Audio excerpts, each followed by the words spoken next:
जिनेन्द्र वन्दितु संवसिद्धे ध्रुवममलमणोवमं गदिं पत्ते गोच्छामि समयपाहुड मृणमोषुध केवली भणिदम्। पंच परमेष्ठी भगवान की जय। अब कह रहे हैं आचार्य, एकांत से जीव और प्रत्यय इनमें एक पना नहीं, ये नहीं होगा कि जीव और प्रत्यय एक हो जाएं, ऐसे नहीं। देखें गाथा नंबर 120। आज भी हमें 3 गाथा करनी है क्योंकि तीनों गाथा एक साथ हैं। जह जीव सणुवा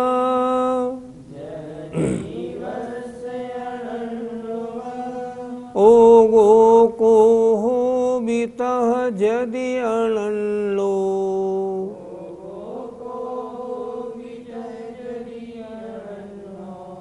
जीवसा जीवस्य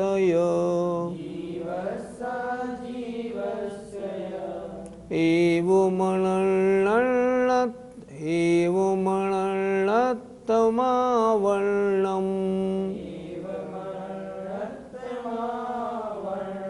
एवमणत्तमावर्णम्।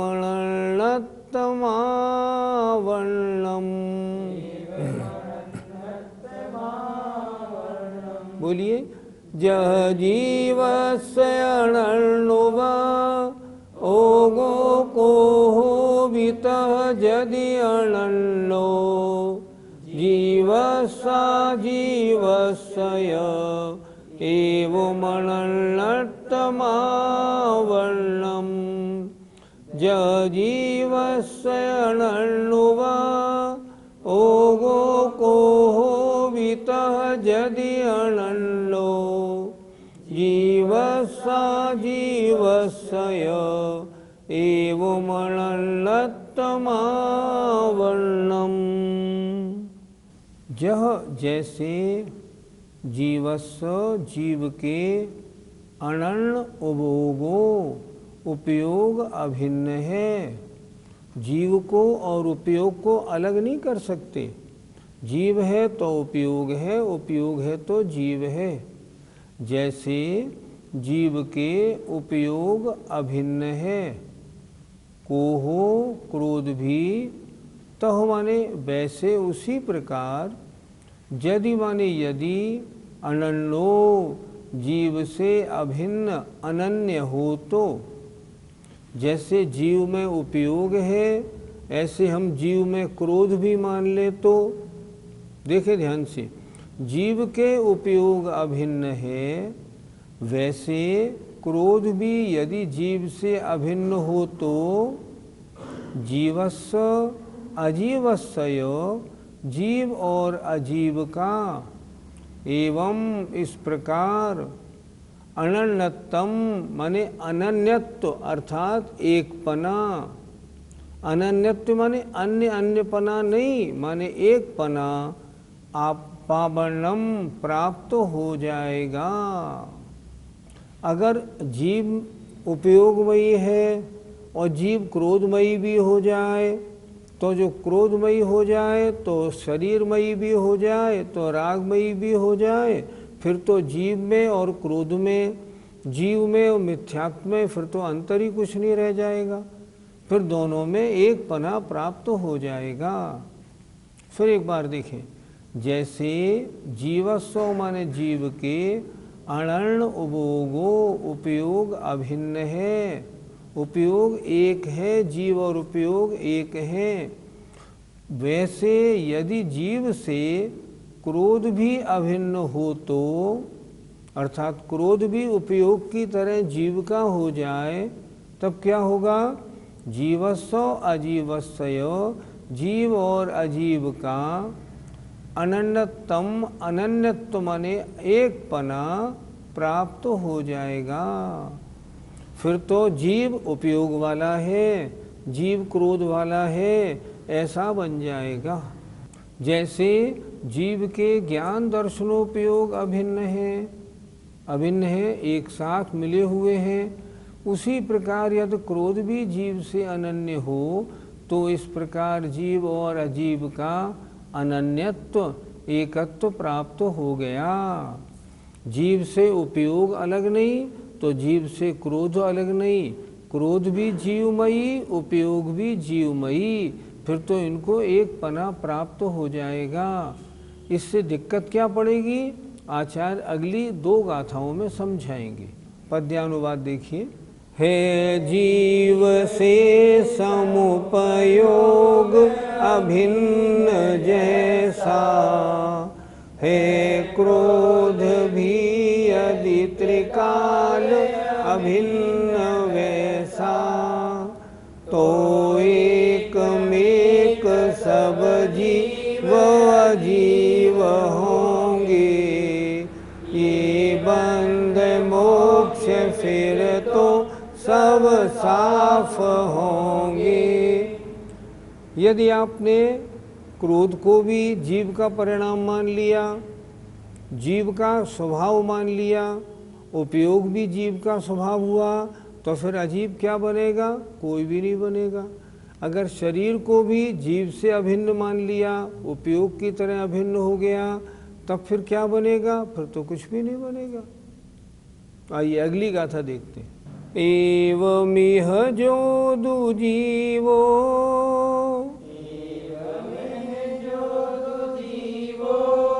सोचे वदुलियम दो तहा जीवो,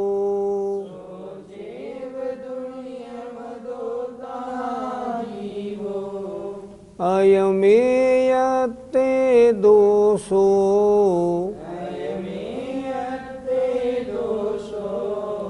पच्यलो कम कम्माणम्,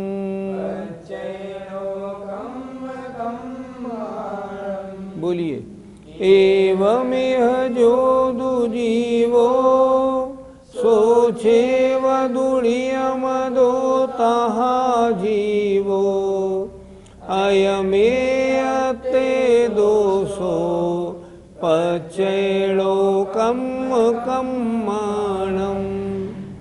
एवमिह जो दुजीवो, सोचे वदुलियम दो तहा जीवो, अयमेयते दोषो, पच्यलो कम कम्माणम्।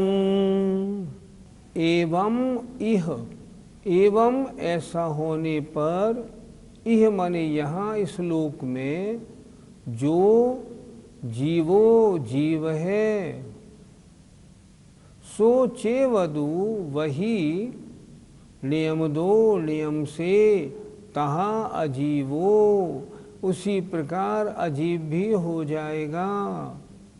क्या मतलब, जीव से उपयोग अभिन्न हुआ और क्रोध भी अभिन्न हो गया, तो फिर तो सभी एक हो जाएंगे। अयम एयत्ते दोषो, यही इस एकत्व में भी दोष होगा। किनके साथ होगा, पच्चय लोकम कम्माणम, प्रत्यय नो कर्म और कर्मों के साथ भी। अगर आपने क्रोध को अनन्य कर दिया, क्रोध को आपने जीव में उपयोग के समान मान लिया, फिर तो जैसा जीव में उपयोग वैसे जीव में प्रत्यय, वैसे जीव में नो कर्म, वैसे ही जीव में अविरति, सब हो जाएंगे। फिर जीव अजीव का भेद ही कैसे रह जाएगा। फिर एक बार देखें।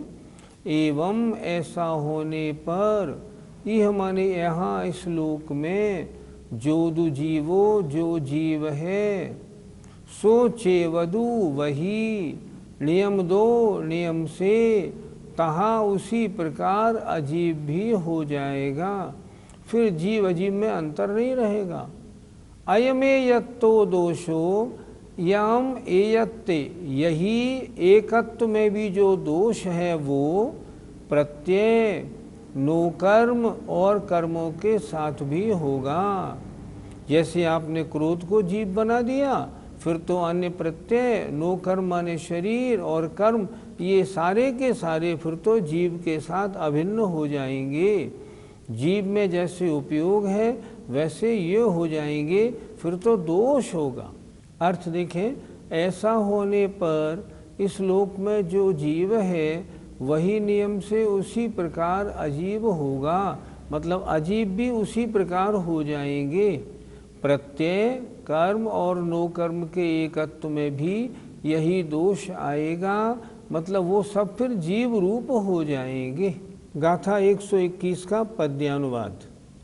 हो क्रोध आत्ममय जो उपयोग भाता, आत्मा अनात्म जड़ में ढल पूर्ण जाता। नो कर्म कर्म तक प्रत्यय आदि सारा, आत्मीय हो फिर नहीं भव का किनारा। अगर नो कर्म और कर्म ये सब के सब अगर आत्मा के ही स्वरूप हो जाएंगे, फिर संसार कहाँ बचेगा? संसार का फिर तो पता ही नहीं लगेगा। आइए, 3 गाथाएं थी, अब गाथा नंबर 122 और देखते हैं। अह पुण्य अण्णो को हो,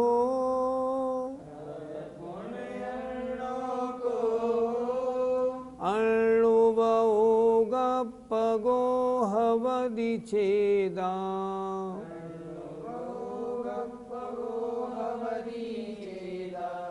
जह को हो तह पच्चय, कम्मं लोकं मम विअन्नम्।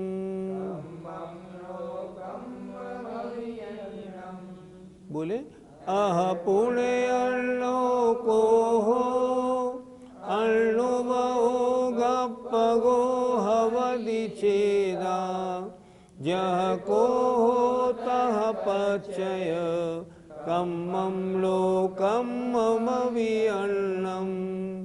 अह पुण्य अण्णो को हो, अण्णुवो गप्पगो हवदि छेदा। जह को हो तह पच्चय, कम्मं लोकं मम विअन्नम्।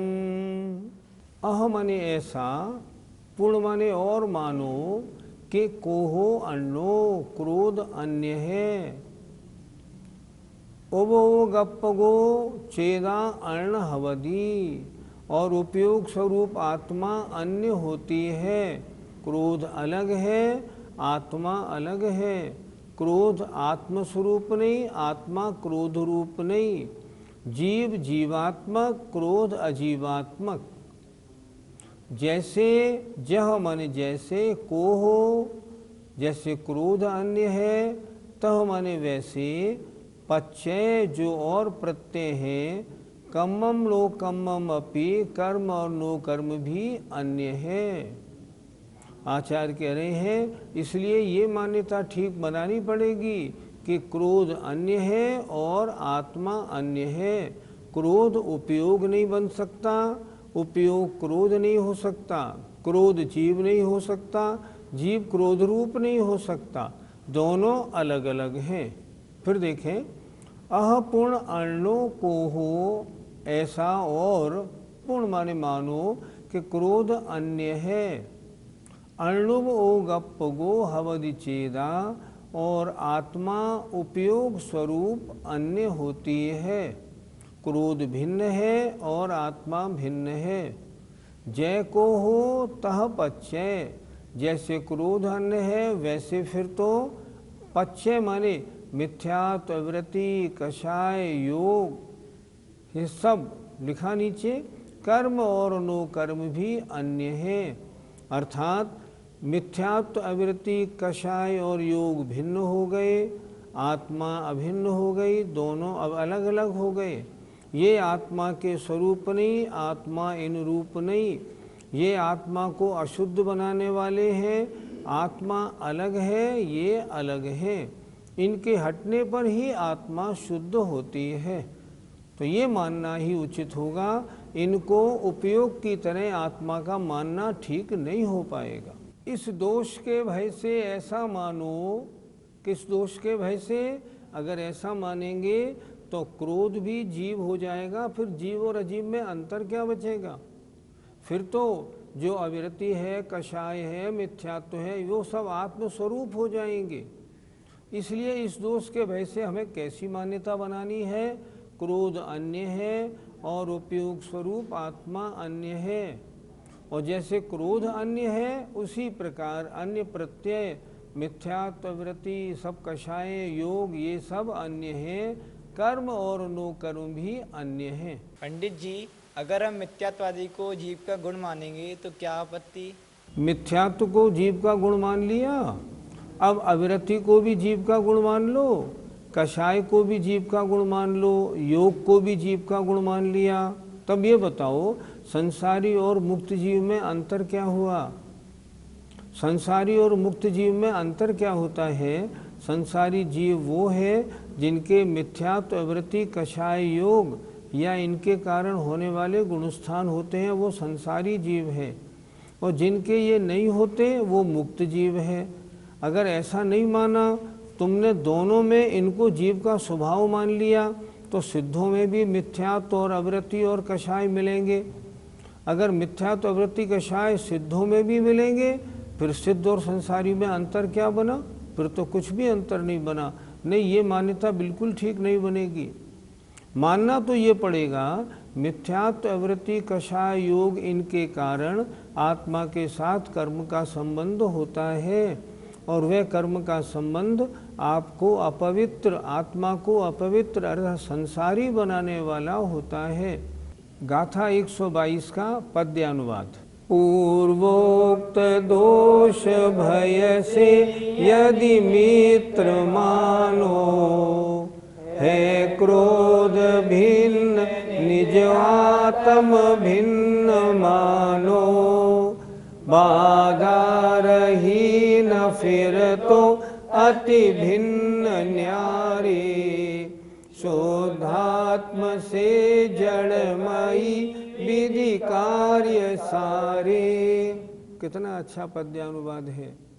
हे मेरे मित्र, पूर्वोक्त भय के कारण फिर तो क्रोध भी जीव हो जाएगा, उपयोग भी जीव हो जाएगा, फिर संसारी और मुक्त में अंतर क्या बनेगा? कुछ नहीं बनेगा।